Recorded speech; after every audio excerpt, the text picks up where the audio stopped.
This is the fan that is wildly loud and annoying.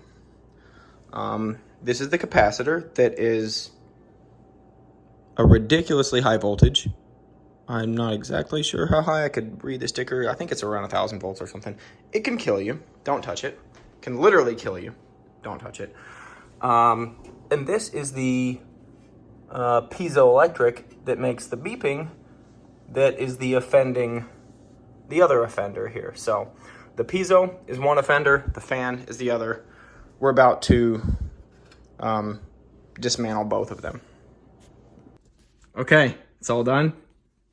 It's back installed, and check this out.